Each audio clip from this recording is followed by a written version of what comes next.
Assalamualaikum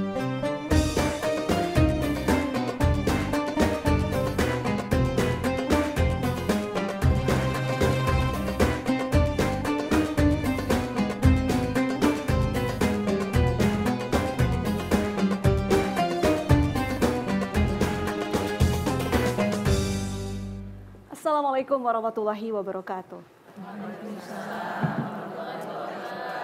Bismillahirrahmanirrahim. Alhamdulillah wa syukurillah wa ni'matillah.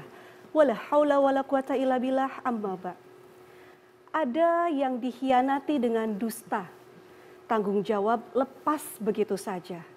Bertahan di dalam rumah tangga yang penuh luka. Ingin berpisah, tapi anak jadi korbannya.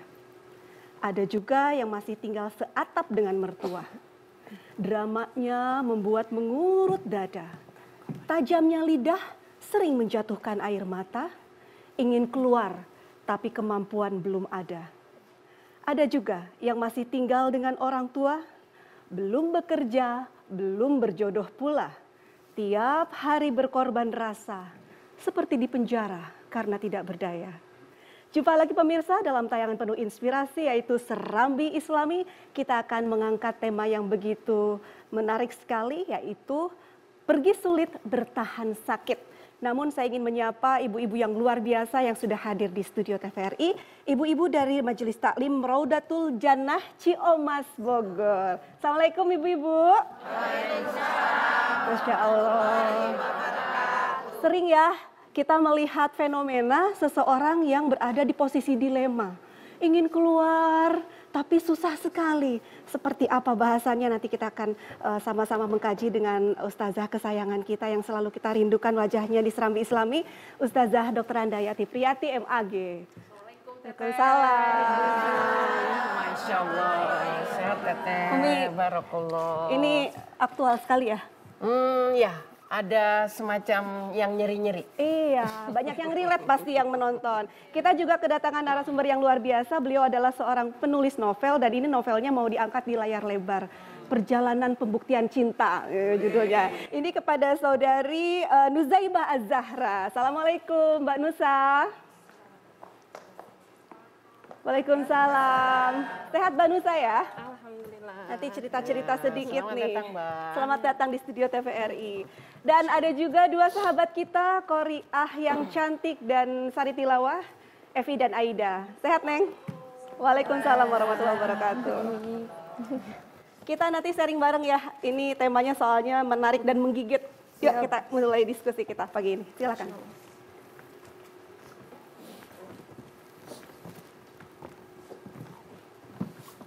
Ibu-ibu di panggung ini seringkali Umi mengingatkan kita bahwasanya antara ujian dan hidup itu adalah dua hal yang memang tidak bisa dipisahkan.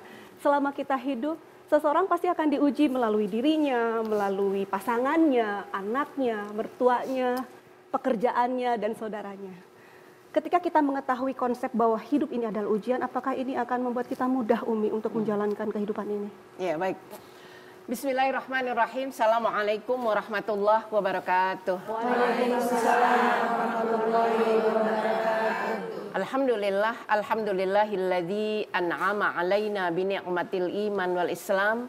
Asyhadu an la ilaha illallah wa asyhadu anna Muhammadar Rasulullah. Allahumma shalli ala sayyidina Muhammad wa ala ali sayyidina Muhammad. Pemirsa TVRI yang dirahmati Allah Subhanahu wa taala, salam jumpa kembali dengan kami di studio TVRI. Berharap seperti keadaan kami pemirsa dalam keadaan sehat walafiat. Amin. Dan terima kasih ibu-ibu yang jauh-jauh dari Pasir Kuda. Ciomas Bogor. Bogor juga kan? Bogor. Ya, mudah-mudahan Ciomas banyak emas. Amin. Berhati emas ya Bu ya. Alhamdulillah pada pagi hari ini kita bertemu kembali membahas tentang tema kita Ibu. Apa yang kita bahas di sini adalah bisa terjadi dalam keseharian hidup kita. Nah kali ini kita akan membahas ini peristilahan ya Bu ya. Ketika kita bertahan ada pertahanan tentu yang ingin kita jadikan sebagai satu alasan bertahan. Namun ada kalanya manusia itu punya keterbatasan ya, maka ingin hengkang dari sana. Maka dua pilihan ini sering menjadi dilema dalam hidup ya. Ibu sudah berapa lama berumah tangga, Tentu sebelum berumah tangga ada fase ujian hidup sebelumnya. Bahkan kita pun harus selalu siap menghadapi berbagai macam kondisi dalam hidup kita.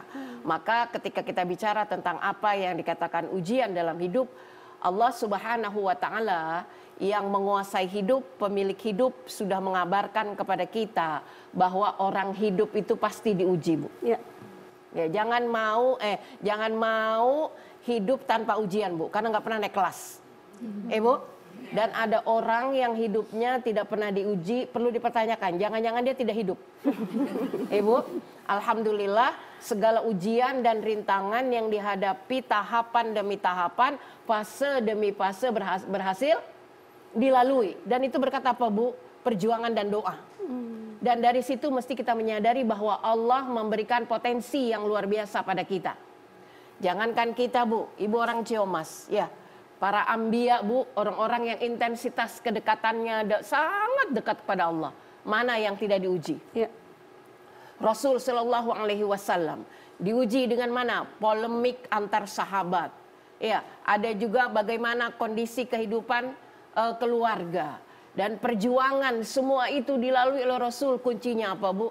Dengan kesabaran dan tawakal pada Allah Subhanahu Wa Taala. Kita memahami bagaimana pesan Al-Quran tentang setiap manusia akan diuji. Pagi hari yang begitu indah ini, mari kita simak dan dengarkan pembacaan ayat-ayat sucinya yang terkait dengan tema kita yang pertama.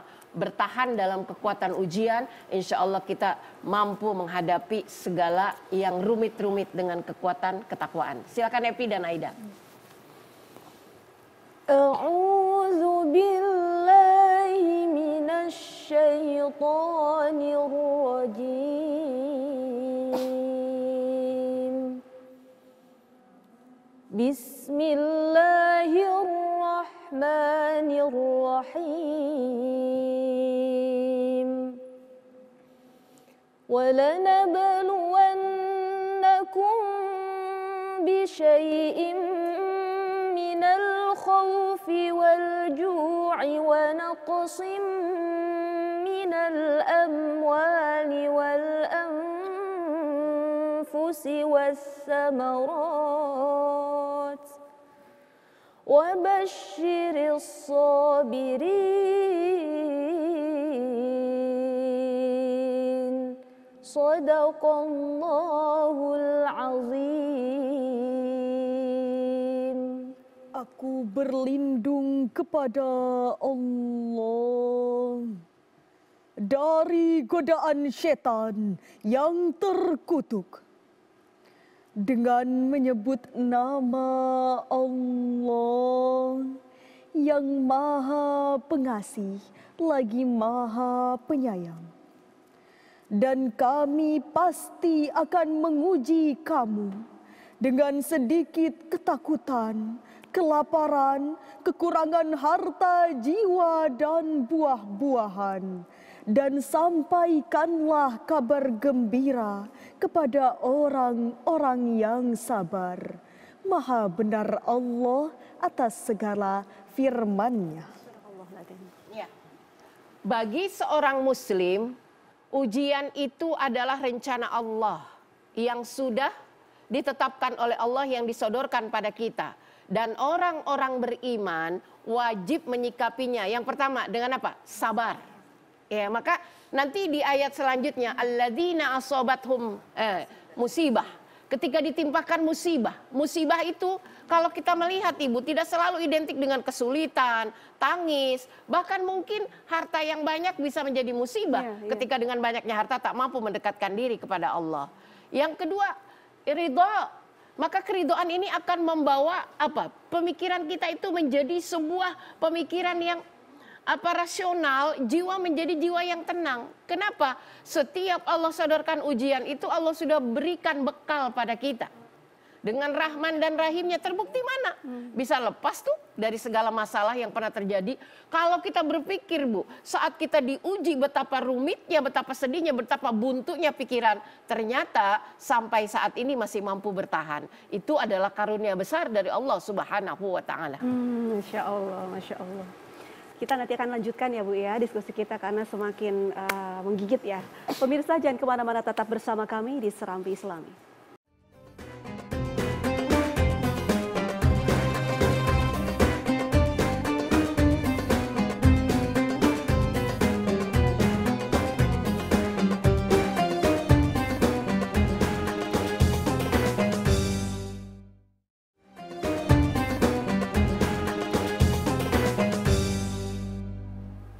Terima kasih pemirsa, masih bersama kami di Serambi Islami, masih dengan tema pergi sulit, bertahan sakit.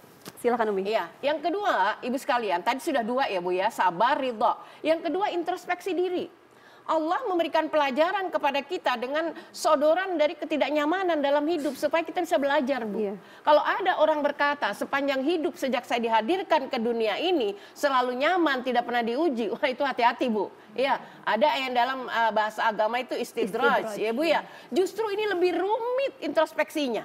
Ketika orang-orang ditimpakan ujian, Ibu, dia bisa belajar dari dirinya.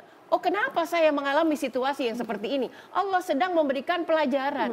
Jadi intinya pada satu sisi, sodoran ini adalah peringatan dari Allah. Yang kedua, pada sisi lain, Allah ingin mengajarkan kita menjadi manusia yang bertanggung jawab atas sikap, pola, tingkah, laku, pemikiran, kebijakan, dan keputusan yang kita ambil. Ya. Jadi pada prinsipnya gini, Ibu, jika ada masalah yang terjadi, lekas bermuhasabah. Muhasabah ini dekat kepada mana? Kepada pembelajaran. Ya. Jadi manakala istri melakukan kelalaian, tidak dulu dia menyalahkan, suaminya kali yang nggak benar. Ketika kita menyalahkan diri sendiri, ini lebih nikmat, Ibu. Kenapa? Karena ada hal yang perlu kita sadari bahwa ketika diri kita merasa ada teguran dari Allah, maka disinilah puncak kita untuk mengupgrade diri, memperbaiki setiap sikap dan pola kita untuk melangkah kepada pemikiran, tindakan, pola, dan keputusan yang lebih baik. Insya Allah. Insya Allah. Kita beralih ke Mbak Nusa nih, Masya Allah. Ini begitu banyak ya konflik terjadi karena baik suami dan istri itu tidak paham visi misi mau dibawa kemana sih. Pasti banyak inspirasi lah kalau seorang penulis ya. Konflik dari hubungan percintaan ya Mbak Nusa ya. Termasuk mungkin mertuanya sendiri yang sering berkonflik dengan menantu. Nggak paham juga apa sih esensi pernikahan, apa sih misi dan misinya. Termasuk seseorang yang mungkin beranjak dewasa, bahwasanya dia harus mandiri gitu ya, sering berkonflik dengan orang tuanya yang tinggal menetap satu rumah. Apa pentingnya kembali ke visi misi di awal? Jadi indahnya di dalam Islam itu pernikahan adalah setengah dari agama. Betul. Ya. Nah, cuma banyak orang yang nggak paham ini gitu. Pada saat mau masuk ke jenjang pernikahan, akan bahagia, pikirannya begitu. Kayak dongeng ya. Kayak dongeng, ternyata pas di dalam, oh kok kayak gini gitu ya. Yang namanya setengah agama pasti kayak yang tadi Umi sampaikan, ujiannya juga ujian setengah agama gitu ya. Dan ini kalau misalkan visi misinya di awal nggak kuat, itu bisa dipastikan goyang ya. Nah, yang saya tuliskan di dalam novel saya ya, saya spill sedikit. Jadi ini kan dari kisah nyata juga. Oh, kisah nyata. Kisah nyata yang saya alamin. Jadi apa yang tadi disampaikan Umi seperti, oh ya, saya mengalaminya dan bagaimana bisa bertahan kuat, yaitu kembali mengingat kenapa saya memilih untuk menjalani ini. Saya pilih ini karena Allah, maka saya akan jalani karena Allah. Kalau saya nggak kuat, Allah yang akan menguatkan dengan caranya. Dan begitu kembali ke visi utama, sesakit apapun bisa bertahan ternyata. Ada booster ya? Ya, ada booster karena memang ya Allah sumber kekuatan ya. Ya, betul. Allah sumber kekuatan, saat kita berpegang kepada yang paling kuat, insya Allah kita juga dikuatkan.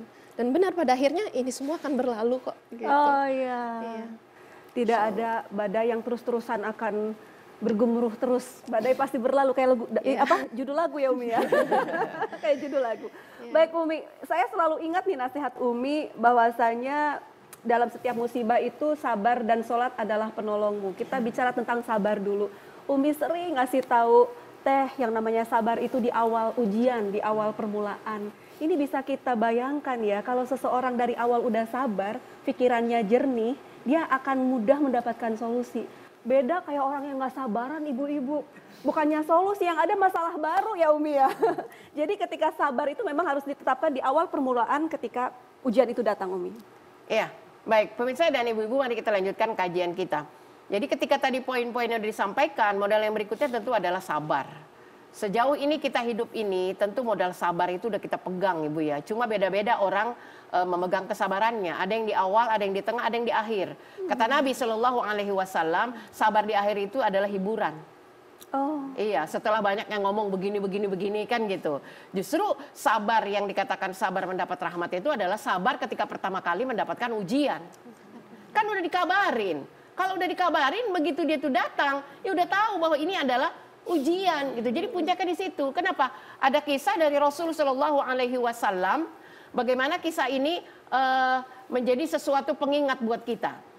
Ada seorang perempuan datang ke pemakaman Ibu, ya, ke sebuah makam kuburan lah Ibu ya. Tidak diceritakan di situ entah itu kubur anak atau suami. Di situ perempuan itu meratap Ibu.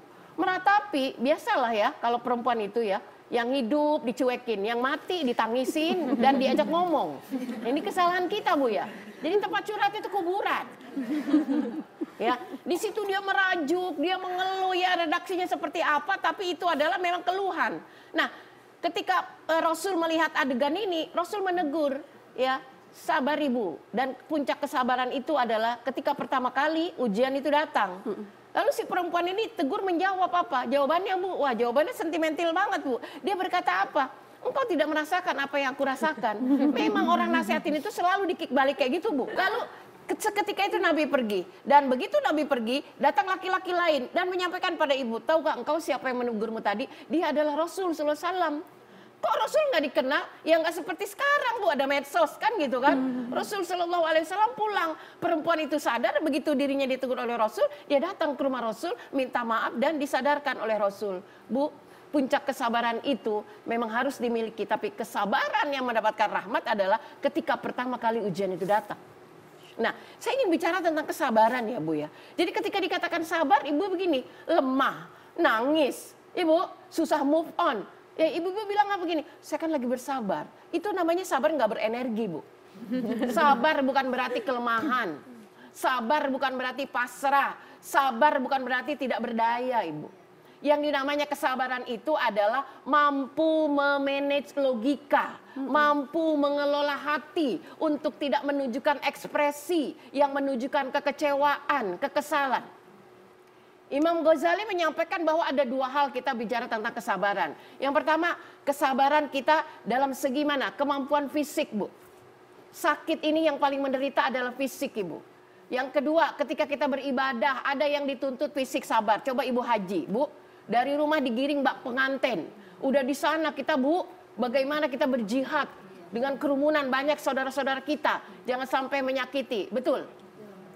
Puasa, Bu. Ya, kita bertahan, lihat makanan enak, apalagi tukang belanja, belanja jalan, mata jelalatan, mulut nggak boleh makan. Ya, ujian Bu. Maka ini kesabaran fisik. Yang kedua adalah kesabaran psikis, mental Bu. Disakitin orang, emang nggak bisa balas? Bisa. Tapi ketika di sini logika bicara, hati kemudian teredam, untuk apa membalas? Ya. Orang-orang sabar bukan orang-orang yang tak mampu membalas. Orang-orang sabar adalah orang-orang yang tidak mau membuat persoalan tambah keruh. Orang-orang yang tidak mau membuat energinya terbuang sia-sia. Orang-orang yang tidak mau terpancing dengan persoalan yang bukan terselesaikan, tapi malah memunculkan persoalan yang baru. Itu sabar yang berenergi ya Bu. Jadi kalau dibilang sabar, itu namanya sabar tapi kepasrahan Ibu, bukan kesabaran ya. Jadi kita tunjukkan bahwa aura sabar itu terpancar dalam segi mana Bu? Ketulusan dan keridhaan ya. Jadi kalau bahasa kita mah senyumin aja gitu ya Bu. Insya Allah, kenapa? Karena orang-orang yang sabar itu punya beberapa kemungkinan Bu. Ya, ada kemungkinan yang pertama dia sedang berpikir apa action yang akan dia lakukan. Yang kedua, dia sedang mengambil sikap. Ya, balasan apa yang akan dia munculkan ya dengan adanya tekanan. Terlebih lagi kalau puncak kesabaran itu berhadapan dengan orang lain yang melakukan kezaliman. Nanti ada poinnya yang ini. Masya Allah. Sabar itu dinamis ternyata, Masya Allah. Dan ngobrolin sabar ini nggak lepas dari masalah komunikasi nih, Mbak Nusa ya. Karena begitu banyak konflik muncul karena faktor komunikasi ya. Komunikasinya buruk, boro-boro solusinya akan muncul. Tapi kebanyakan justru masalahnya datang karena komunikasi itu sendiri. Ya, masalahnya sih sebetulnya nggak gede-gede amat, sepele. Tapi karena cara komunikasinya salah, akhirnya jadi melebar. Apa esensi dari komunikasi dalam sebuah relasi? Ya, komunikasi ini satu hal yang sebenarnya serumit apapun hubungan rumah tangga. Kalau masih ada ngobrolnya itu masih sehat. Ya, kalau udah mulai silent treatment lah bahasanya. apa-apa ditanggepinnya ya diem itu akan jadi satu Punggung-punggungan. ya, bom waktu ya. Oh iya betul. Bom waktu. Saya punya ada pengalaman ya, pernikahan yang silent treatment kayak gini. Nggak ada komunikasi antara suami istri. Pernikahan itu isi kan ngobrol ya. Banget. Nah, dan ini nggak ada ngobrolnya sama sekali. 20 tahun bertahan, 23 tahun bertahan, tiba-tiba bomnya meledak lah di situ. Udah enek gitu ngelihat mukanya. Ngobrol lah, ngobrol. Udah nggak sanggup lihat mukanya, borong-borong ngobrol lagi gitu ya. Nah, ini yang akan jadi satu penyebab keretakan rumah tangga. Jadi itu nggak diselesaikan ya berarti? Nggak diselesaikan, iya. Ih, bahaya ya ibu-ibu. Jadi kalau ada masalah, ngobrol Bu. Jangan didiemin Ya, Bu. jangan didiemin. Kalau gengsi gimana Iya. tuh? Kebanyakan kan gengsi ya Bu ya? Iya. Kalau nggak gengsi, ibu-ibu tuh suka berharap suaminya tuh jadi dukun. Iya. Di dalam hati, ngebatin, tebak dong perasaan saya, tebak. Lah suaminya kan nggak ngerti gitu ya. Nah ini yang jadi PR buat ibu-ibu. Nah ngobrolnya juga harus jangan pakai emosi, ya dibawa lagi sabarnya pas lagi ngobrol itu. Kalau saya praktekin ke suami kayak gini, ya Allah saya ada masalah nih, saya nggak nyaman sama perlakuan yang ini. Tapi kalau saya ngomong langsung, bisa jadi kebawa emosi ngomongnya. Saya ngomong dulu sama Allah, ya Allah temenin saya ngobrol sama suami Masya saya Allah. ya. Supaya apa yang saya maksud sampai selesai dengan baik gitu ya.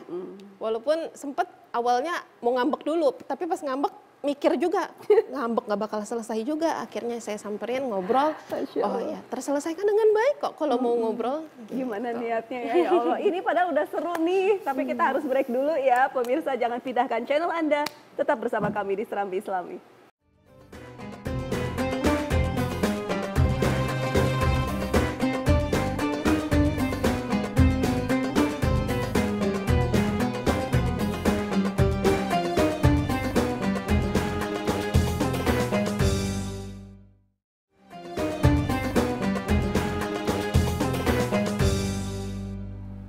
Terima kasih pemirsa, masih bersama kami di Serambi Islami, masih membahas tentang tema yang begitu menarik, yaitu pergi sulit, bertahan sakit. Umi, sepelik apapun masalah kita dan sedahsyat apapun usaha kita, tetap tidak dapat merubah lukisan takdir tanpa seizin Allah Subhanahu wa Ta'ala. Tapi ada keterangan kan, jadikan tadi sabar dan sholat sebagai penolongmu. Tapi banyak orang yang sholat, yang episode terdahulu tuh, Oh, iya. yang tetap sholat tapi tetap aja mumet gitu ya. Apakah ini relate dengan ayat yang lain yang berbunyi sebetulnya berat kecuali orang-orang yang khusyuk? Seperti itu, Iya. Umi?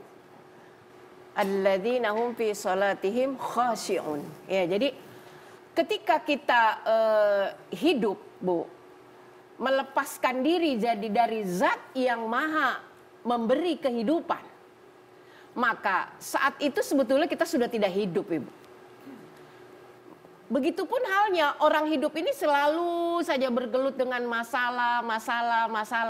Makanya Rasul SAW sering saya katakan, ketika Rasul punya masalah beliau sholat, ya, sholat dengan permohonan, sholat dengan membangun satu komunikasi yang begitu dekat pada Allah Subhanahu Wa Taala. Ibadah yang paling dekat rasanya komunikasi dengan Allah itu kan sholat ya Bu ya. Iya, pada saat kita sholat itu, ketika kita menemukan kehusyuan, dengan sendirinya nutrisi itu datang Ibu. Karena ketika kita sholat, kita mencoba melepaskan urusan yang lagi bergelut di kepala ini Bu. Lepasin dulu tuh Bu. Kalau nggak dilepasin, ya dia nggak akan nggak akan sirna ini dari pemikiran. Ibu-ibu duduk di sini nih Bu, di depan saya, tapi ibu-ibu nggak connect nih dengan apa yang saya omongin. Bingung kalau ditanya Bu. Ini berarti cuma jasadnya doang yang di sini nih, ruhnya kemana-mana. Ya, sholat pun begitu. Kenapa habis sholat? Aduh, selesai apa enggak ya? Ya, yang kedua apa? Alladzina hum fi sholatihim daimun. Boleh ayatnya dibaca, Vi? Ya. Iya, yang surah Al-Mu'minun ya. A'udzu billahi minasy syaithanir rajim. Bismillahirrahmanirrahim. Qad aflahal mu'minun الذين هم في صلاتهم خاشعون صدق الله العظيم. Sungguh beruntung orang-orang yang beriman, yakni orang yang khusyuk dalam salatnya. Masya Allah. Iya. Jadi sholat itu adalah wasilah kita meminta pertolongan Allah, Bu. Ibu mau minta pertolongan seseorang kan masih ketemu sama orang itu. Keluhkan masalahnya, ya, orang itu bisa mendengar persoalan apa yang sedang Ibu alami. Allah sang pemilik segalanya di sini, ya, bukan tidak tahu masalah kita, Ibu. Tapi Allah ingin kita menghadap kepadanya, Bu. Datang itu, Bu, dengan merangkak. Maka dalam sholat itu menghambalah diri serendah-rendahnya. Di mana, Bu? Sujud. Ya, hinakanlah diri kita itu, Bu. Makanya ketika kita dalam sholat ada kata-kata yang membuat rasanya batin ini, Bu, menjerit. Apa, Bu? Ya, Bu, Rabbighfirli warhamni wajburni warfa'ni warzuqni wahdini wa'afini. Itu dibaca ketika mana, Bu? Di antara dua sujud. Ya Allah, rahmati aku, beri aku pertolongan, ya Allah, beri aku rahmat. Ya, semuanya ini kita menghamba kepada Allah, meminta. Ini si fakir, ya, si nestapa yang tidak mampu menolong dirinya. Jadi disinilah ada koneksi, Bu, ketemu. Jadi kalau kita tidak ada koneksinya dalam sholat, ya nggak ketemu, Bu. Ya, nggak akan kita menemukan satu nilai hakiki pada saat kita melaksanakan ibadah sholat ketika kita nggak bisa khusyuk menjalankan itu. Maka keberuntungan yang dimaksud di ayat yang pertama tadi, ya, adalah keberuntungan salah satunya yang diminta adalah diberikan solusi atas masalah yang kita hadapi. Tiba-tiba datang satu isyarat, tiba-tiba datang wasilah manusia. Tiba-tiba kita merasa ada secercah harapan datang kembali. Bahkan lebih spesial lagi, Allah berikan apa yang dikatakan sholat tahajud. Ibu mungkin nambahnya dengan sholat hajat.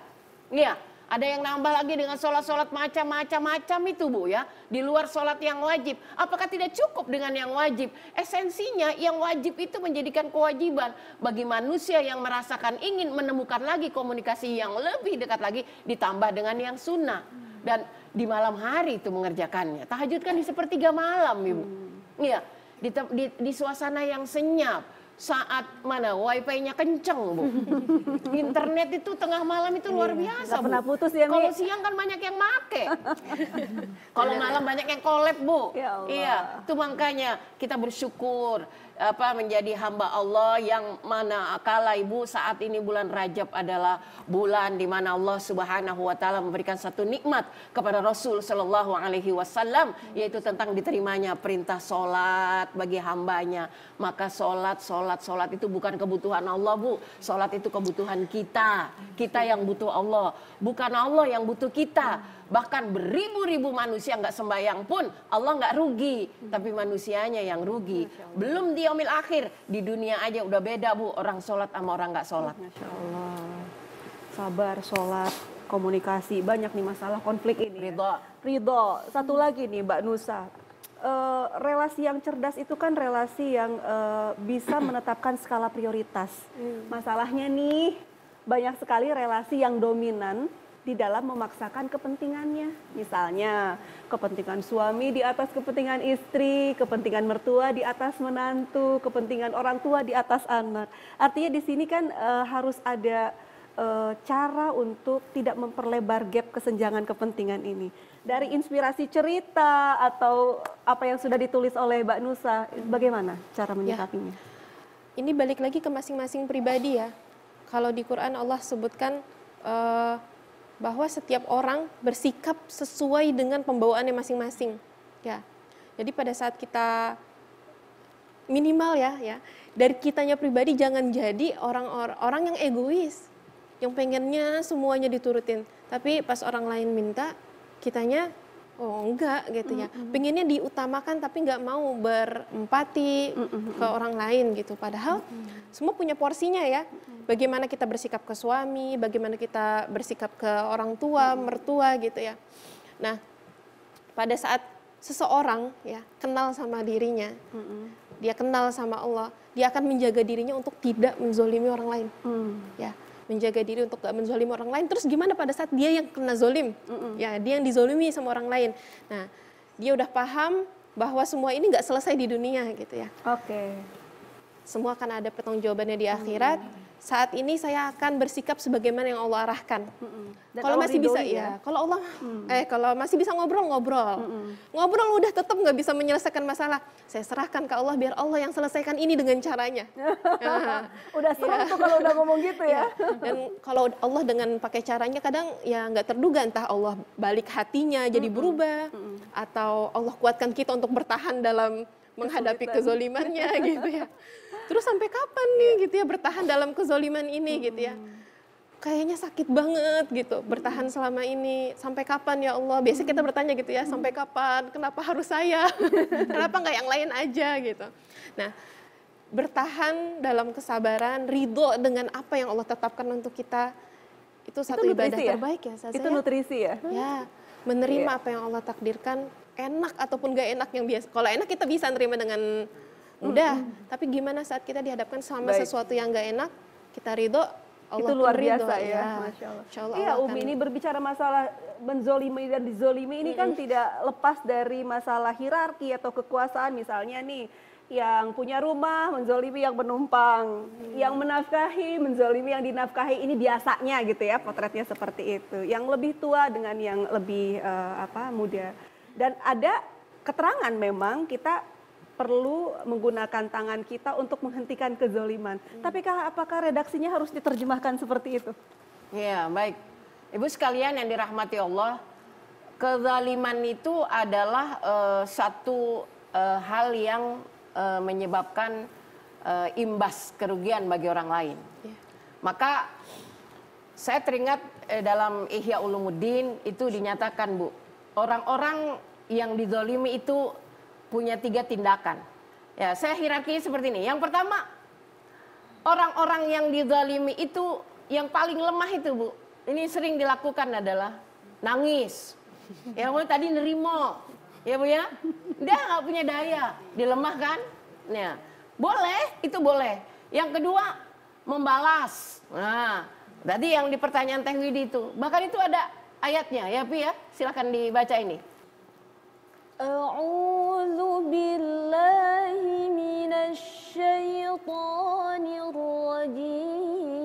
الرجيم بسم الله الرحمن الرحيم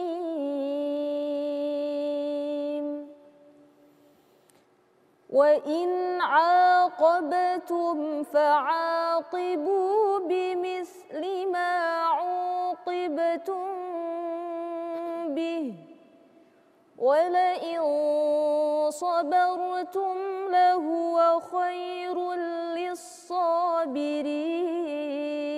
للصابرين صدق الله العظيم.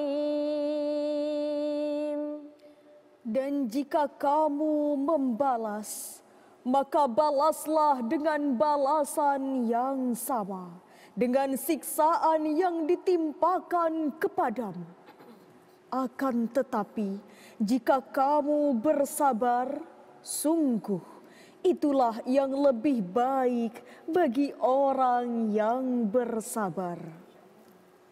Ya, itu nikmat ya, Bu. Jadi Ibu udah tahu tuh jawabannya. Ini gamblang, Bu, dijelaskan. Kalau mau balas, boleh balas. Tapi bimitlih, yang imbang, Bu. Jangan lebih gitu kan. Maka tadi ada 3 pilihan. Yang pertama, orang yang terzalimi, ya dia membalas. Nah ini yang berbahaya. Membalasnya berlebihan. Akhirnya dia membuat kezaliman yang lebih zalim dari pelaku kezaliman yang pertama. Baik, Dan nanti ini hukumnya dosa. mungkin kita akan lanjutan ya Umi ya, Oh, iya. masalah ayat yang dibacakan tadi. Pemirsa jangan kemana-mana, tetaplah bersama kami di Serambi Islami.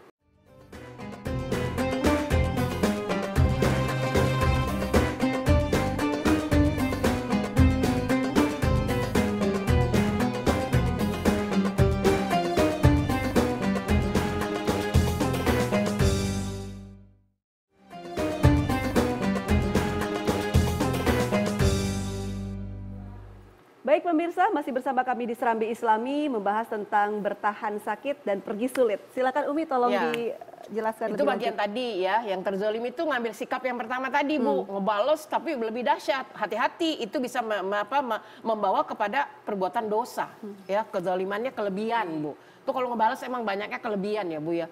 Mending tuh lu dikasih sop ceker, balasnya sop buntut, itu bener. Tapi kalau disakitin, ya balasannya dikurangi, itu ya Bu. Dicubit, balasannya diusap. Yang penting kan sama-sama nyentuh. Cuman yang satu nyentuhnya sakit, yang ini enak, kan gitu. Nah, yang kedua Ibu, intasbiru, bersabar, ya.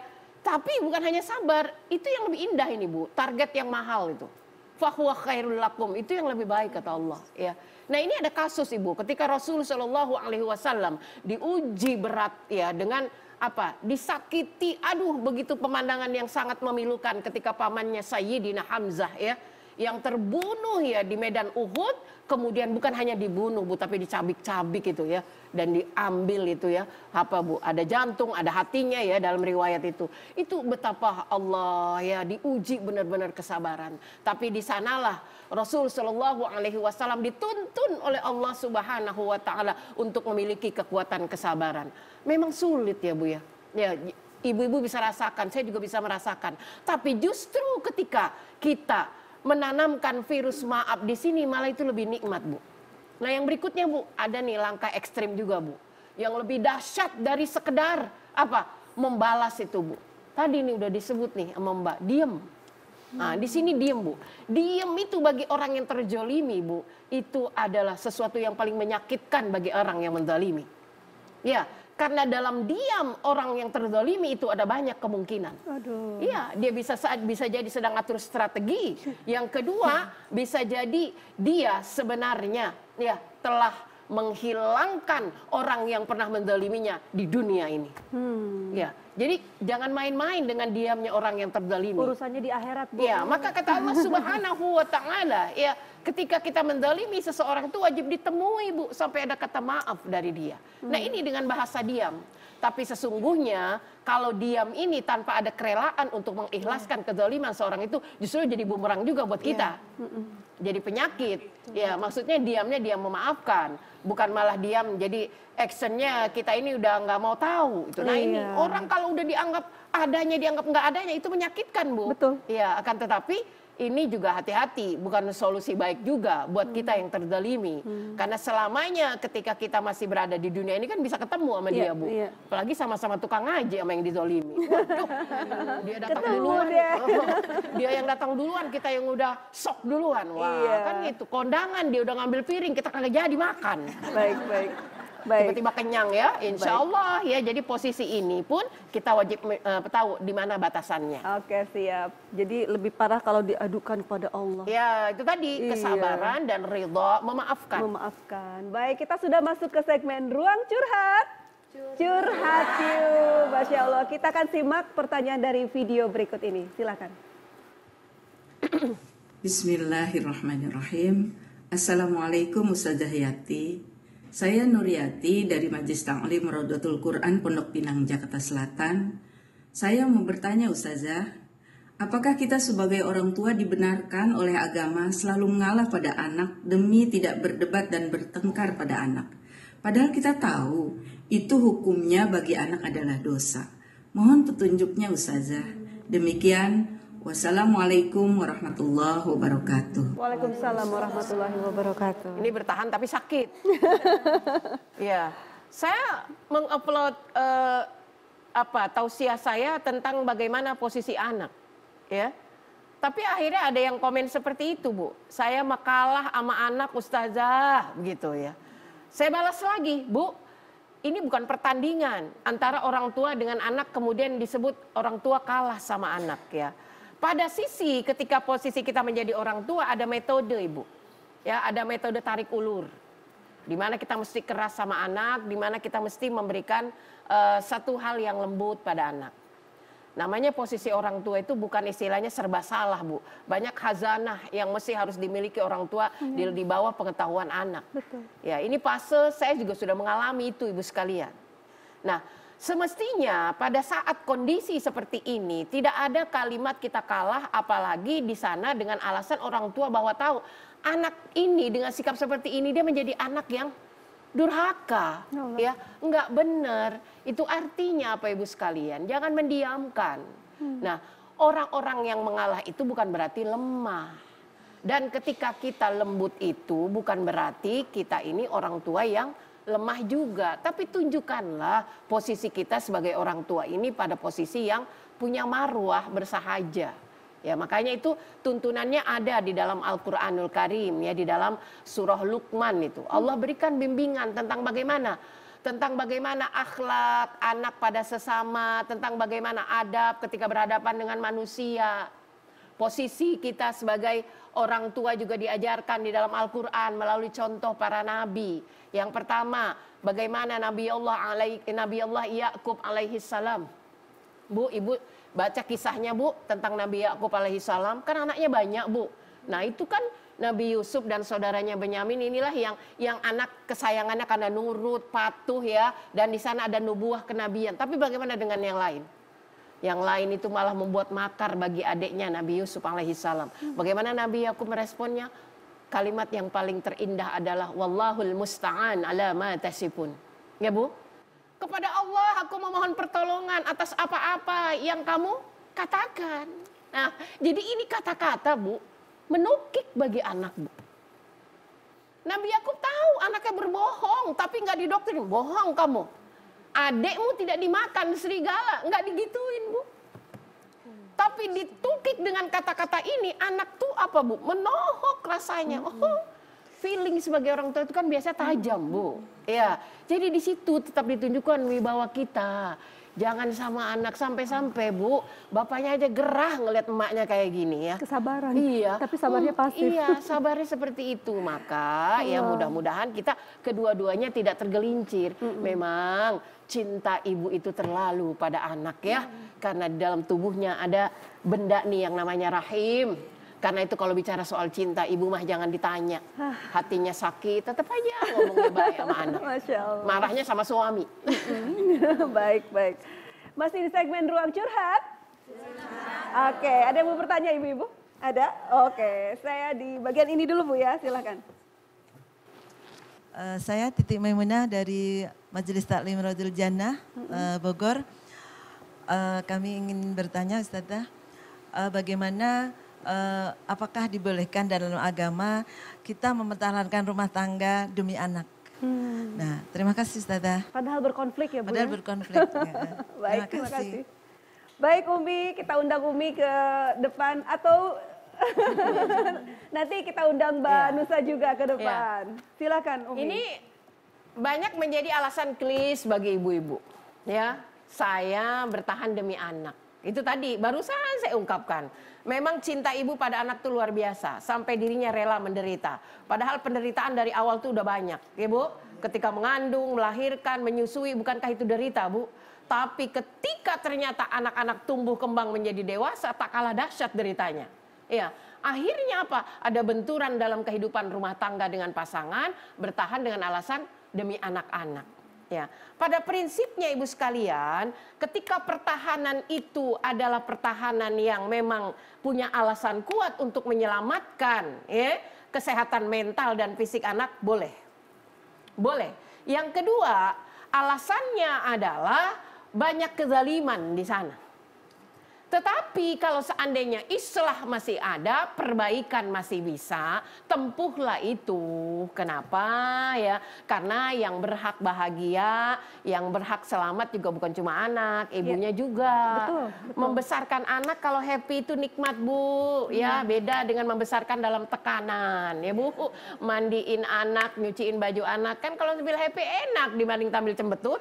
Ya, nah jadi Apa yang sering kita katakan konflik ini dalam rumah tangga, padahal anak ini bukan semata-mata anak kita, tapi juga anak suami kita, ya harus kita mulai lagi bicara berdua untuk memperbaikinya. Namun jika tidak ada lagi islah jalan yang ditempuh, maka agama pun memberikan solusi, ya dengan satu ketentuan, suaminya tentu menerima ini, ya selama dia belum berkenan untuk itu, maka kita harus berupaya mencari solusi yang lain, ya. Dan insya Allah mudah-mudahan ditemukan melalui titik tawakal di sana. Tawakal itu ada usaha, Bu, ada ikhtiar, ya.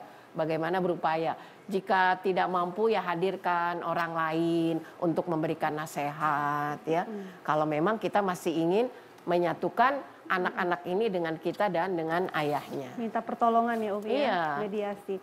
Mbak Nusa ada tambahan nggak? Karena begitu banyak kondisi, misalnya seorang istri diselingkuhi, ada juga KDRT, mau berpisah, tapi takut anak jadi korban karena kehilangan sosok ayahnya. Iya. Seperti apa? Bertahan karena anak ya Bu ya. Jadi kalau saya pernah ikut sebuah seminar psikologi ya, anak yang bahagia itu lahir dari orang tua yang bahagia juga. Jadi kalau kita pingin anak kita bahagia tapi sebenarnya kita sakit, anak tuh bisa menyadari itu.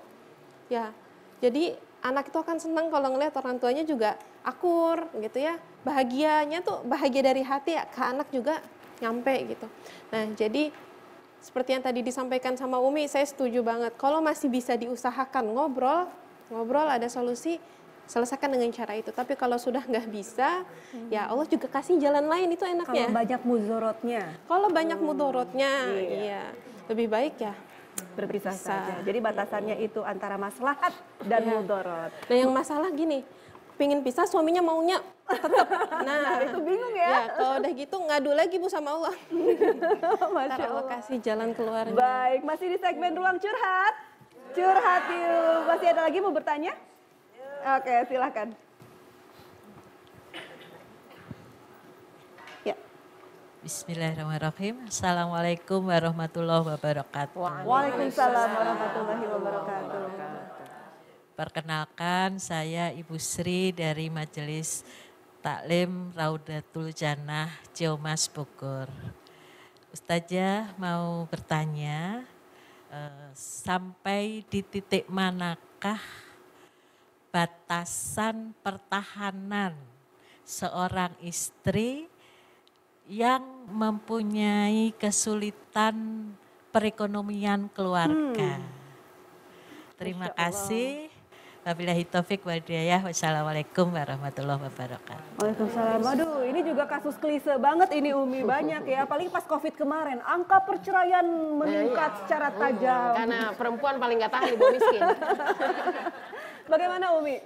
Ibu, kalau mau kita bicara tentang bagaimana kisah Ibu Khadijah binti Khuwailid radhiyallahu anha, Bu, kekayaannya Masya Allah, nggak ada perempuan paling tajir di dunia ini, Bu, melebihi Ibu Khadijah. Ya, beliau seorang entrepreneur ya, ya itu Bu. Tapi ketika Rasul Shallallahu Alaihi Wasallam diboikot Bu, yang pertama sekali hijrah itu ke Habasyah itu Ibu Khadijah makan daun, Bu. Ayah orang Sunda makan daun emang udah biasa, tapi daun pokohan. Betul. Daun kemangi. Daun apa lagi? Nah, daun yang nggak biasa dimakan, Bu. Ya, ketika diboikot tidak boleh mengalirkan kiriman. Sampai di titik itu, mencurahkan segalanya demi pengabdian pada suami tercinta yang berada di jalan Allah. Masya Allah. Ya. Nah, bagi kita kiasnya, kita bukan Ibu Khadijah ya Bu ya. Nah, keluarkan potensi yang Allah berikan. Jangan menyerah Ibu.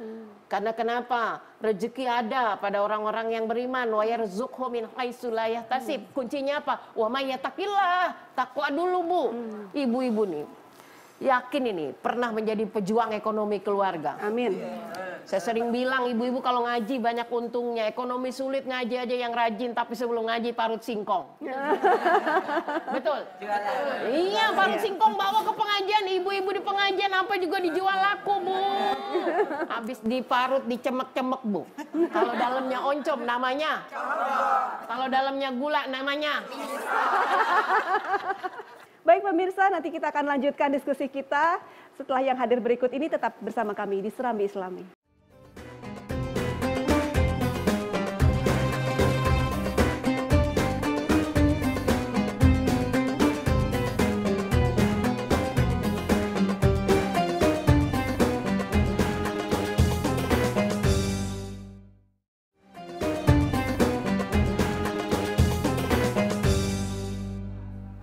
Masih bersama kami di Serambi Islami, masih di segmen Ruang Curhat. Oke, kita simak pertanyaan media sosial berikut ini. Silakan. Assalamualaikum, perkenalkan saya Umu Solihat dari Bekasi. Izin bertanya, banyak perempuan yang bertahan dalam pernikahan yang toksik karena takut hidup mandiri. Adanya hukum fasakh dan hulu dalam Islam mengindikasikan bahwa perceraian bisa saja menjadi solusi. Namun kurangnya pemberdayaan perempuan menjadikan seseorang terjebak dalam pernikahan yang tidak maslahat. Mohon pencerahannya. Terima kasih. Wassalamualaikum warahmatullahi wabarakatuh. Takut tidak dinafkahi, Umi. Iya. Ketakutan yang melanda kehidupan kita juga dalam kehidupan rumah tangga seperti yang ayatnya dibaca tadi, Bu, di surah Ali Imran ya. Bahwa ini adalah bagian dari sunatullah yang ada dalam diri kita. Orang takut itu belum terjadi udah takut tuh. Itu berbahaya, Ibu. Ya. Terus mana pada sisi lain kita menyadari bahwa perempuan itu biasanya memang bersandar, ya. Tidak punya kemampuan cari duit, ya, ekonomi. Jadi alasan itu tadi, kalau ketika ada pertanyaan ini bertahan demi anak, kan gitu. Ini pada sisi lain kalau saya berpisah nanti siapa yang menafkahi, gitu kan. Pada saat nafkah diberi, tapi tidak berjalan sebagaimana muasyarah bil ma'ruf yang semestinya. Nah, kewajiban nafkah itu memang wajib diterima oleh istri dari suami. Akan tetapi kewajibannya bukan hanya sekedar memberi nafkah, tapi bergaul yang ma'ruf. Bahkan mungkin bisa jadi ada perempuan yang sebenarnya dia tulang rusuk tapi jadi tulang punggung. Iya. Tapi dia masih terima itu. Kenapa? Karena suaminya baik, ya. Suaminya juga mau membantu. Ketika dia paham betul bahwa posisi nafkah diambil oleh seorang istri, ya. Kalau kita takut, Ibu, susah bergerak. Maka yang wajib kita lakukan adalah kita kerjasama, ya, keterbukaan, bima faddalallahu ba'dahum ala ba'din. Satu sama lain Allah berikan kelebihan. Kalau yang satu suami belum dapat peluang, istri bantu, ya. Kalau istrinya lemah, ya suaminya memang wajib beri nafkah, ya. Memang itu wajib hukumnya, kalau nggak diberi ya dosa. Tapi bukan berarti perempuan itu tak berdaya, ya. Ingat, perempuan itu adalah hamba yang diciptakan oleh Allah untuk menjadi penyempurna kehidupan ini. Bukan makhluk yang lemah, yang siap dianiaya karena emang lemah, kan gitu. Jadi ketika perempuan itu mandiri pun jangan merasa menjadi perempuan yang gagah. Ya, makanya karena ada statement seperti ini, Bu, perempuan ketika sukses jadi sombong. Ya. Bisa hidup mandiri tanpa laki-laki, iya kan? Bahkan ketika punya suami pun akhirnya apa? Menjatuhkan marwah suami. Ya, betul. Ya, dengan uang saya bisa mandiri. Maka suami dipandang bukan sebelah mata lagi, Bu, tanpa mata. Nah inilah nggak kelihatan, kan gitu. Ketika posisinya seperti ini, hancur sendi-sendi kehidupan berumah tangga yang Islami, ya. Insya Allah hilangkan ketakutannya, berjuang bersama, ya. Kalau suaminya baik, ya, enggak ada. Jadi rumah tangga yang toksik itu ya memang sakit, Ibu, ya. Jangan sampai, karena nantinya bukan hanya ibunya yang bermasalah, anaknya pun tadi begitu, karena keluarganya nggak sehat. Mudah-mudahan bisa menjawab pertanyaan Mbak Umu tadi ya. Masih di segmen Ruang Curhat. Silakan, ada yang mau bertanya? Ada. Oke, silakan. Assalamualaikum warahmatullahi wabarakatuh. Waalaikumsalam. Perkenalkan, nama saya Cucu Sumiati dari Majelis Taklim Raudatul Jannah Ciomas Bogor. Kami akan bertanya, Umi. Silakan. Apakah keluar dari rumah untuk keselamatan anak dari orang tua yang hubungannya kurang sehat, apakah itu solusi, Umi? Mohon penjelasannya. Terima kasih. Wassalamualaikum warahmatullahi wabarakatuh. Waalaikumsalam warahmatullahi wabarakatuh. Banyak juga sih ya. Iya, kalau keluarnya untuk refreshing nggak masalah, Bu. Kalau kabur? Kalau kabur itu berbahaya. Iya. Kalau kabur jangan bawa anak ya, Bu ya. Kalau kabur tolong bawa sertifikat tanah. Itu lebih parah, Umi. Ya, baik. Ibu sekalian yang dirahmati Allah, itu bukan solusi. Ya, karena sebaik-baik persoalan kita wajib menyelesaikannya dalam rumah. Wa qarna fi buyutikunna, ya. Tempatmu adalah di rumahmu, ya. Ketika kita bermasalah dengan pasangan, jangan dulu bawa-bawa anak, Bu. Karena anak tidak akan bisa dia memihak ibu atau ayahnya. Ya, betul. Karena keduanya sama baginya. Dan mereka akan sulit ketika dihadapkan, ditarik oleh ibunya keluar rumah. Apakah mereka bisa nyaman dengan jauh dari ayahnya? Selesaikan masalah kita dengan suami, bila perlu anak jangan sampai tahu. Kalaupun anak tahu, bahkan yakinkan kepada mereka, tidak ada pengaruhnya dengan mereka. Mereka akan tetap mendapatkan cinta dan kasih sayang dari orang tua. Betul, memang ayah dan ibu sedang bermasalah, itu biasa, nak. Yakinkan agar mental anak-anak kita menjadi sehat. Betul. Jangan belum apa-apa, anak nggak ngerti apa-apa, langsung dibawa pergi. Ini yang berbahaya, Bu. Tinggalkan kebiasaan-kebiasaan buruk seperti itu. Cukup sudah masa lalu kita mungkin yang pernah mengalami hal seperti itu dari orang tuanya. Betul. Tapi jangan kita ulangi lagi yang nanti berimbas pada anak-anak kita. Ingat, Ibu, tantangan hidup anak kita itu lebih dahsyat daripada tantangan hidup zaman kita. Ya. Maka diperlukan kecerdasan kita sebagai orang tua ketika berhadapan masalah dengan pasangan. Masya Allah. Masih di segmen Ruang Curhat. Kita simak pertanyaan media sosial berikut ini. Mari. Baik, saya Nadia. Assalamualaikum warahmatullahi wabarakatuh. Saya Nadia, seorang karyawati yang menikah dan tinggal dengan mertua. Di mata mertua, saya adalah seorang istri yang sering mengabaikan pekerjaan rumah tangga dan jauh dari standar yang beliau harapkan. Tapi beliau sering lupa bahwa itulah konsekuensi anaknya menikahi wanita bekerja. Bahwa saya memiliki keterbatasan waktu dan tenaga. Selain itu, saya sangat membantu menopang perekonomian keluarga yang mestinya bisa beliau hargai. Mohon arahannya. Wassalamualaikum warahmatullahi wabarakatuh. Mbak Nusa, tuh ada curhatan dari media sosial. Wanita karir. Wanita karir, iya. Harusnya kalau wanita karir ya, dia bisa mengkondisikan kalau emang dia nggak bisa ngurusin pekerjaan rumah tangga sekaligus, kan itu saya ngalamin capek banget ya. Domestik. Pekerjaan rumah tangga dan domestik, minta bantuan ya, minta bantuan orang lain, entah saudara kah, atau mungkin bisa ada ART ya. Nah, tapi biasanya yang nggak suka kayak gitu siapa? Mertua. Mertua. Harusnya istri tuh begini-begini gitu ya. Ya kita sampaikan, ngobrol sama mertua, Bu, saya nggak sanggup kalau harus mengerjakan semuanya gitu.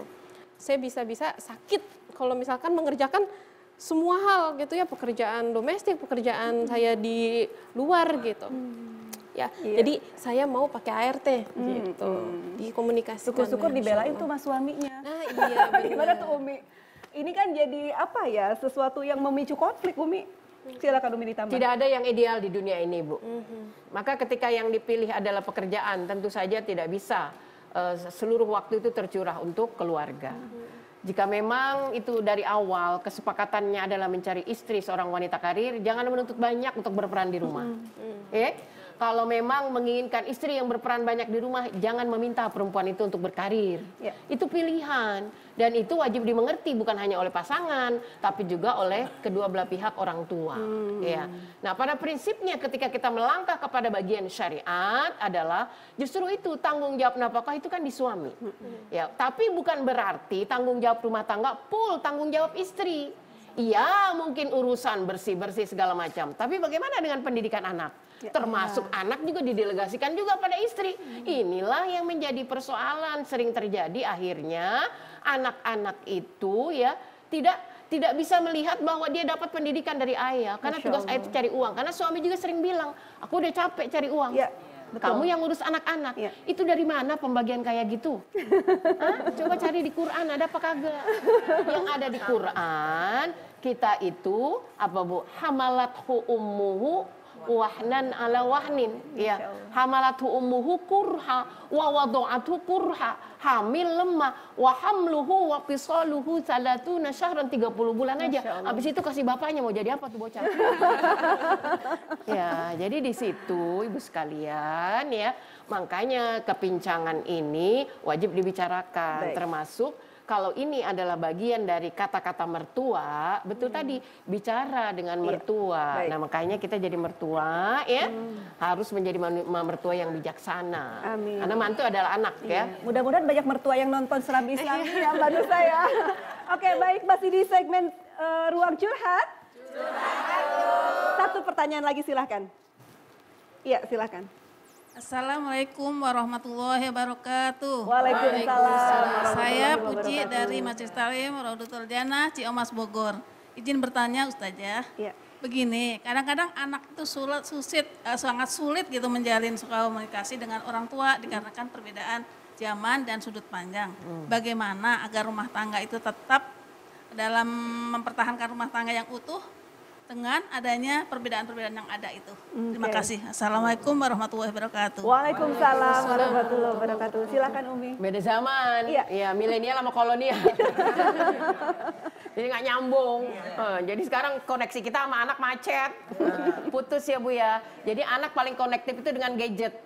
Anak paling konektif itu dengan medsos. Anak paling konektif itu dengan teman-temannya, bestinya. Jadi orang tuanya bagi mereka adalah orang tua yang melahirkannya. Tapi tidak bisa dijadikan besti.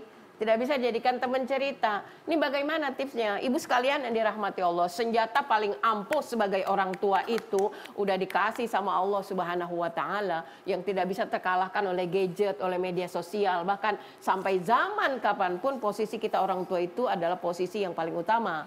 Ya, wa qadha rabbuka alla ta'budu illa iyyah wa bil walidaini ihsan.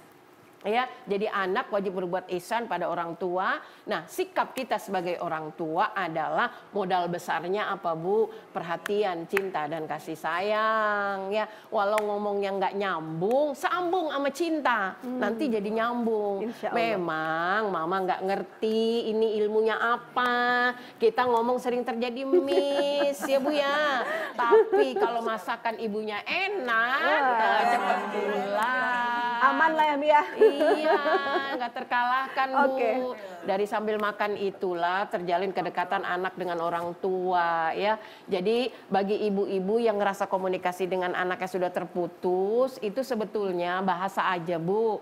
Tidak boleh ada yang terputus ibu dengan orang tua. Kalau kita nggak mengerti ada salahnya nggak ada salah kita bertanya sama anak Bu. Ya, nanti bisa diterjemah sesuai dengan kadar kemampuan kita kan jadi nyambung. Amin. Nanti kita lanjutkan ya Umi ya. Pemirsa jangan kemana-mana, tetap bersama kami di Serambi Islami.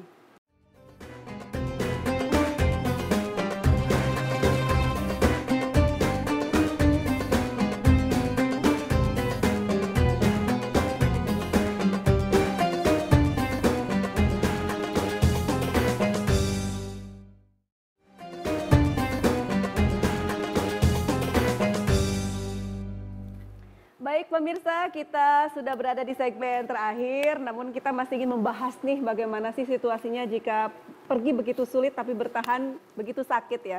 Umi, kekuatan husnuzon, betapa dengan semakin banyak husnuzonnya seseorang, maka stok maafnya juga makin banyak, stok maklumnya juga makin banyak. Dia pun makin bisa berdamai dengan sendirinya, dengan dirinya sendiri ketika ada konflik dengan orang lain yang mungkin masih tinggal satu rumah ya Bu ya. Silakan Umi. Iya, memang paling berat itu kita konflik dengan orang satu rumah ya Bu ya. Kalau dengan tetangga sebelah bisa tutup pintu. Ya. Tapi kalau dengan orang satu rumah tutup hati serba salah ya Bu, pintunya kebuka. Nah inilah yang jadi masalah. Baik, ketika kita merasa ada satu ganjalan di dalam diri ya dengan orang-orang satu rumah, entah itu suami, anak ataupun misalnya mertua atau orang tua Ibu. Nah maka di sini yang paling utama adalah betul tadi Bu, kita kedepankan nilai positif. Karena manusia itu nggak semua punya kekurangan Bu, mesti ada kelebihan ya. Husnuzan itu adalah sangka baik ya. Kalau dalam kehidupan berumah tangga, wa asa an takrahu syai'an wa yaj'alallahu fihi khairan katsira ya. Jadi betapapun kita lihat ya, kalau lihat kekurangannya malah tambah tadi Bu, tambah enek gitu kan ya.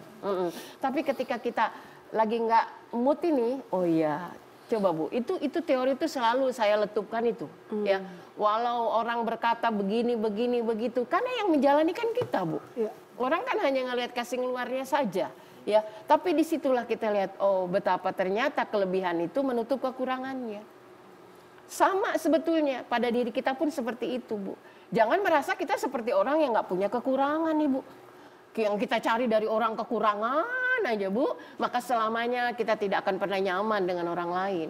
Tapi kalau kita kedepankan sangka positif, kelebihan dari orang itu, maka ya yang muncul adalah sikap menghargai, mencintai, mengasihi, bahkan sama musuh sekalipun, Ibu, ya. Kalau untuk target musuh, saya belum belajar sampai ke sana, Ibu, ya. Tapi beban-beban dalam hidup rumah tangga itu sangat menjadi nikmat ketika kita coba ini, Bu. Termasuk dengan persoalan anak. Ketika orang lain nih, contoh anak aja ya, Bu, ya, membicarakan tentang anak-anaknya, kan gitu, Bu. Apa kita nggak terpancing, Bu? Maka pulang kita bawa satu pembicaraan. Tuh, temen mama, anaknya begini-begini. Apa Ibu nggak nyakitin hati anak tuh? Iya. Ya, nyakitin kan? Ya, bermaksud membanggakan anak orang lain, tujuannya memotivasi anak kan, tapi caranya salah, Ibu. Ya, coba Bapak pulang nih, terus Bapak cerita begini, "Ma, tuh lihat, Ma, Ibu Haji ini tetangga begini-begini." Panas. Oh, emosi nggak, Bu? Emosi. Apa jawab Ibu? Ganti aja. Apa Bu bahasa Jawanya? Oh, apa jangan dibanding-bandingkan. Ya gitu, sama perasaan anak pun seperti itu, ya. Jadi kadang kita punya niat baik tapi caranya tidak baik, ya. Karenanya itu apapun yang dimiliki oleh siapapun, suami, siapa, anak apa, percaya Bu, pasti Allah berikan kelebihan kok, iya, potensinya pada masing-masing. Jadi kita nggak perlu menyikapi, kita apresiasi kalau anak teman kita, tapi anak kita pun yakin Allah berikan kelebihan, ya. Karenanya itu kita patut bersyukur atas anugerah apapun yang Allah berikan pada kita dengan melihat kelebihan yang diberikan. Iya, baik. Mbak Nusa, untuk closing boleh dong dibagi kata-kata inspirasi ini dari seorang penulis, mungkin di luar sana begitu banyak orang-orang yang dilema dalam situasi pergi sulit bertahan sakit, silahkan. Kata-kata ya. Jadi terkadang Allah meminjam orang lain gitu ya untuk menyakiti hati kita supaya kita ini sadar sebuah kesalahan besar menyandarkan kebahagiaan pada orang lain. Masya Allah. Ya, sandarkan kebahagiaan kita kepada Allah, maka nggak akan ada yang mampu membuat kita kecewa. Karena baik atau buruk dari Allah pasti baik. Itu ya Umi ya. Syukron ya Mbak Nusa. Umi, untuk kesimpulan boleh ya Mi ya, intisari dari diskusi kita pagi ini. Ya baik. Pemirsa TVRI yang dirahmati Allah dan ibu-ibu yang ada di studio, alhamdulillah ya Bu, kita sudah dari awal ya kita bahas tentang rasanya kita banget gitu ya Bu ya. Kalau saya merasanya setiap yang saya sajikan di sini adalah ini problem hidup saya. Relate. Iya, maka sebetulnya ketika saya menyampaikan ilmu pada ibu-ibu nih, baik di majelis televisi ataupun di majelis taklim langsung, itu adalah pembelajaran juga buat saya Bu. Jadi sampai saat ini saya merasakan adalah hidup saya itu semakin banyak saya dinasihati oleh diri. Apalagi ketika saya buka TV, itu yang ceramah saya. Diri saya menceramahi saya. Ya Bu, jadi disinilah kita berkaca pada diri Ibu sekalian, bahwa tidak ada hal yang sulit di dunia ini ketika Allah Subhanahu wa Ta'ala memberikan jalan kemudahan bagi kita. Yang bikin sulit itu kita Ibu. Ya, jangan pernah lari dari sebuah persoalan, karena manusia yang lari dari persoalan adalah manusia yang pengecut. Ya, ketika kita disuguhkan persoalan oleh Allah, disuguhkan ujian, kedzaliman, betul tadi Allah ingin kita kembali kepadanya. Ya, jika ibu merasa hidup tidak bahagia, apakah betul tidak bahagia? Atau barangkali justru kita sendiri yang telah menghancurkan kebahagiaan kita. Ya, padahal kebahagiaan itu sudah di depan mata. Yang kedua, kalau kita tidak punya rezeki, apa betul? Padahal jangankan manusia yang punya kantor, punya tempat nyari. Burung nggak pernah punya kantor, tapi nggak ada tuh burung mati kelaparan. Ya, berarti keyakinan kita pada Allah yang kurang.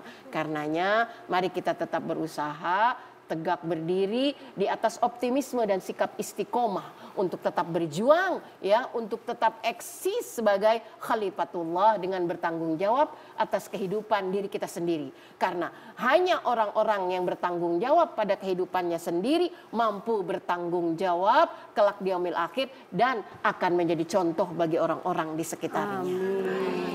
Syukran Umi, ilmunya luar biasa hari ini. Insya Allah deh nanti Neng Widi akan coba aplikasikan dalam kehidupan sehari-hari. Mbak Nusa, makasih ya sudah sharing. Sukses untuk novel-novel nanti yang akan datang dan mudah-mudahan akan diangkat di layar lebar. Evi dan Aida, terima kasih. Ibu-ibu dari Raudatul Jannah, terima kasih atas atensinya. Pemirsa yang dirahmati Allah, berpisah atau bertahan, semuanya itu adalah pilihan. Tapi pastikan Allah yang menjadi sandaran agar tidak salah di dalam mengambil keputusan. Karena setiap kepala ini memiliki perbedaan. Namun setiap relasi pasti punya tujuan. Saksikan terus acara Serambi Islami terutama hari Selasa karena berbincang tentang perempuan, buah hati dan wanita, dan sebagai keluarga kita harus menjadi keluarga sakinah ya Bu ya. Sebagai penutup mari kita akan dengarkan lantunan doa dari Umi. Silakan Umi. Baik pemirsa dan ibu sekalian, seperti biasa kita tutup kajian kita dengan doa. Mudah-mudahan Allah angkat segala kesulitan kita, Allah berikan solusi, jalan keluar bagi setiap kesulitan yang kita hadapi, dan Allah berikan kita kekuatan untuk menjalani segala hal ujian dalam hidup ini hingga kita menjadi orang-orang yang kuat, orang-orang yang tangguh, dan orang-orang pilihan yang Allah jadikan sebagai sampel, ya, contoh untuk orang-orang di sekitar kita. Bismillahirrahmanirrahim.